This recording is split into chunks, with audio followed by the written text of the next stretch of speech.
C'est bien du café. Peyo il s'appelle, un bon nom basque. Langue café avec les trucs, je sais pas, de tasse à café normal. Normal, c'est un peu clair, c'est tout machin, non, je sais pas ça. Je sais pas.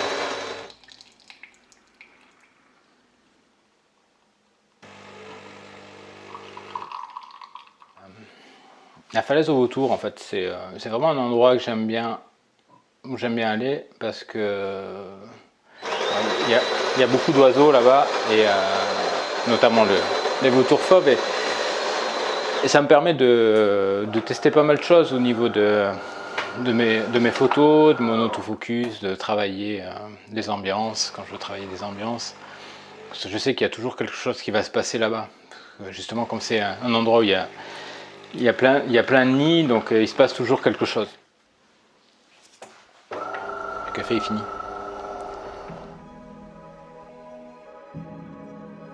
Je suis rentré dans la photographie, toujours pareil, un petit peu par hasard. Une enfance où tu passes du temps à faire des photos de famille et à prendre du plaisir à faire ça, même si t'es gamin, t'as 10-12 ans, tu vois. Et puis au fur et à mesure, du coup, ça en devient une passion, donc tu deviens accro à ça, et à mesure, tu te dis, ouais, pourquoi pas, ça pourrait devenir un métier. Donc, tu fais tout ce qu'il faut pour que ça arrive. Surtout de la photographie animalière et le paysage aussi. C'est surtout des animaux en voie d'extinction. J'essaie de mettre l'animal dans son ambiance, dans son milieu naturel, et qui essaie de dégager quelque chose. Alors je suis Cédric Boyer, je suis photographe animalier. Alors moi à la base, si tu veux, faire du reportage, c'est pas, enfin à l'origine je fais pas ça, je suis vraiment plutôt faire de la photographie artistique, essayer de faire une ambiance. Mais après arriver à lier les deux avec le reportage, je trouve ça aussi, ça peut être intéressant parce que tu tends vers autre chose en fait. Tu es obligé de voir la photographie différemment. C'est-à-dire que c'est autant une photographie artistique, tu peux lui faire retranscrire ce que tu vois ou donner une certaine envie. Au niveau du reportage, c'est-à-dire qu'il faut vraiment documenter, avoir des situations que tu as essayé de réfléchir à l'avance. Après, le reportage animalier, c'est essayer de montrer un petit peu ce qui se passe justement sur notre planète et tout ça, on n'est pas les seuls à en pâtir en fait. Les animaux et la déforestation, toute la biodiversité en paie les conséquences. Le reportage, ça peut amener ça et justement, ça peut amener à faire que les gens voient un peu plus qu'un simple animal qui se promène dans une forêt ou quoi que ce soit, mais que derrière, ils ont une nécessité dans notre biodiversité. On va là-bas. Là-bas. Dans le creux là-bas, t'as tous les nids de vautours fauves. C'est le vautour commun en fait que tu trouves à peu près partout dans la montagne en fait.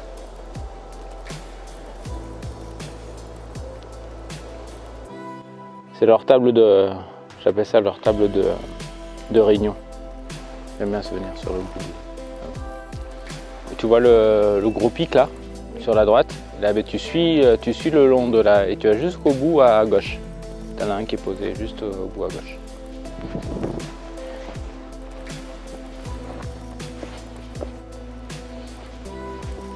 Ouais, le fait d'avoir deux métiers, disons, un qui me fait vivre, qui me permet de manger, et l'autre qui est devenu un métier qui est plus une passion, mais qui est aussi qui pourrait me permettre d'en vivre. Après, c'est une question d'organisation. Dès que j'ai du temps pour pouvoir m'organiser, pour pouvoir partir faire de la photo, je le fais. Bien sûr, si je pouvais vivre que de la photo, je vivrais que de la photo.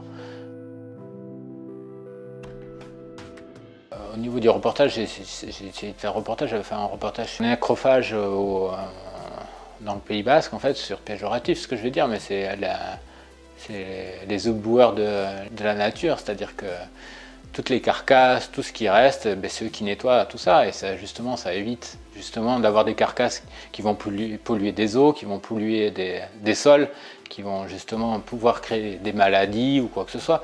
Et d'avoir ces oiseaux-là, ben, justement, ça empêche tout ça. C'est tout un écosystème qui fonctionne, quoi. C'est vraiment de montrer une importance à cette nature-là. Tout animal, tout insecte, tout quoi c'est ça, il sert pas à rien sur Terre. S'il est là, c'est que il sert à quelque chose. Donc, ouais, il n'y a plus qu'à attendre. Ah ben t'en as 2 là, 3, 4 en haut là. Les aléas de la photo animalière. Ça dépend pas de toi, ça dépend du sujet. S'il veut passer ou s'il veut pas passer. Mais bon, j'aime bien, je suis bien là. Moi je me sens bien là.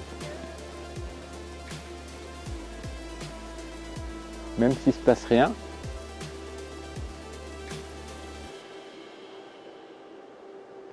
Observer, c'est cool. Après...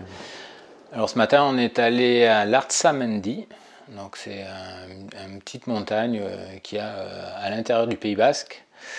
C'est un endroit où justement il y a une nidification de vautours fauves. Donc le vautour fauve est un nécrophage, c'est un oiseau à très grande envergure qui niche là sur des bords de falaises. C'est un endroit que j'aime bien parce que justement moi j'y teste mon matériel photo. Ça me permet parce qu'il y a beaucoup d'envols, de décollage, ils rentrent, ils sortent, ils font beaucoup d'allers-retours. Donc les prendre en pleine action, et avec de belles lumières aussi, parce que c'est quand même assez primordial.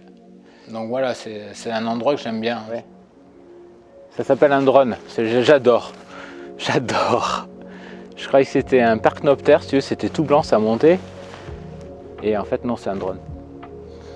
Ils sont cool les gens, j'adore. Alors les photographes qui m'ont inspiré et qui sont importants, il y en a beaucoup. Il y a Salgado, ça pour moi c'est une référence au niveau photographe, déjà du noir et blanc, au niveau du reportage photo, que ce soit humain ou animalier aussi. Tu as Vincent Munier, forcément, quand on parle animalier, forcément on pense à Vincent Munier. Et il a cette capacité à vraiment à mettre l'animal dans son milieu naturel, pouvoir montrer dans quelles conditions les animaux sont faits pour vivre et pour survivre. Ansel Adams aussi, Ansel Adams c'était un des premiers photographes noir et blanc de paysage qui a adoré photographier le Yosemite. J'aime bien aussi Jimmy Sheen aussi, lui il fait pas beaucoup de livres mais il fait beaucoup de reportages photos au niveau sport extrême, alpinisme, escalade. Après je pourrais t'en citer, je fais des photographes japonais aussi, j'aime bien, mais qui font... c'est autre chose, c'est vraiment plus culturel, je sais plus les noms que j'ai dans la tête, mais si tu veux venir, j'ai d'autres là, hein, mais il y en a plein. Et tu vois.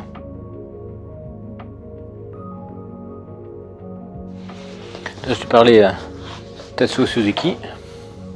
Aussi, voilà. C'est vraiment des trucs... c'est que du noir et blanc, c'est...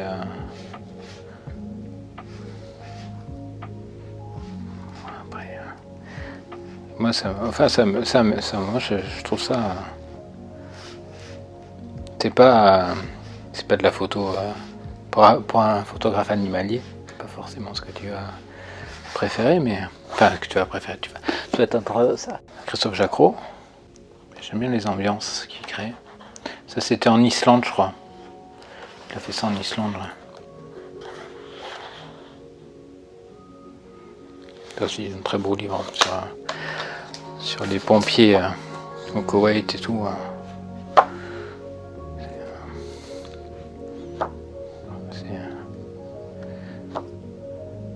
Il y a des portraits. Après. Alors pourquoi le noir et blanc? C'est pas forcément esthétique. Moi je trouve que ça fait ressortir beaucoup plus d'émotions dans la photo. C'est-à-dire que quand je fais des photos en noir et blanc, ce que j'essaie de capter, c'est surtout quand je fais de la photo animalière, quand je peux faire du portrait ou quoi que ce soit, c'est le regard. Les expressions du visage ou de la tête d'un animal ou quoi que ce soit va beaucoup plus ressortir avec du noir et blanc qu'avec de la couleur. Après, ça reste mon point de vue. Après, j'utilise aussi le noir et blanc sur du paysage, parce que quand tu fais un paysage de montagne en noir et blanc, ben, au lieu de voir la couleur, ben, tu prends l'ambiance, quoi. Tu vois que tu es dans une ambiance particulière, tu vois que c'est pas forcément, je veux dire, c'est pas forcément très accueillant, justement, ça va être très hostile. Mais la montagne, c'est ça, faut pas croire que c'est un milieu naturel où tu es le bienvenu partout, quoi. Ouais, c'est cool, quoi. Tu fais, ouais, je viens faire de la montagne, quoi. Mais non, tu peux te prendre un orage en 2-2, le temps est changeant, c'est nuages en 2 minutes. Je pense que le noir et blanc et ces ambiances-là peuvent faire ressortir ça, quoi. Je crois que c'est Salgado qui disait la couleur et le trompe-l'œil de la photo, je crois. On ne voit pas l'émotion. Je suis en préparation pour un bouquin. C'est plus un bouquin, ce serait, j'appelle un livre. Tout est relatif, c'est comment tu considères le livre. C'est-à-dire, est-ce que tu vas avoir un livre reportage qui est écrit, qui va décrire une situation ou quoi que ce soit. Moi, je serais plus sur un portfolio, on va dire un portfolio, c'est-à-dire des photos d'animaux dans leur milieu naturel. Je voudrais faire un bouquin en fin d'année sur les Falklands, sur les îles Malouines en fait. Les îles qui sont au sud de l'Amérique du Sud. Comme il n'y a pas de prédation humaine et tout, c'est des animaux qui sont accessibles, ce sont les manchots, les albatros, même les lions de mer, les orques et tout, sont assez accessibles assez facilement, donc on peut faire de très très belles photos, de très belles images, notamment des portraits et tout. Et j'aimerais bien mettre ça en valeur dans un bouquin. Ouais. Les photos que je suis en train de préparer éventuellement pour faire mon bouquin sur les Falklands. Pour les premiers jets. Pourquoi être rentré dans le collectif alors que moi qui fais de la photo principalement artistique, c'est pouvoir me permettre aussi de ne pas me renfermer dans ça et de découvrir autre chose, quoi. Et de comprendre un petit peu comment ça fonctionnait aussi le reportage, parce que malgré tout, je suis plus attiré par la photo artistique, mais malgré tout le reportage est intéressant. Et je pense qu'un collectif, c'est justement, tu as des caractères différents, des visions différentes, des points de vue différents, et je trouve ça justement très intéressant, parce que ça te permet, toi, de te confronter à ça et de penser à des choses que toi, tu n'avais pas forcément pensé.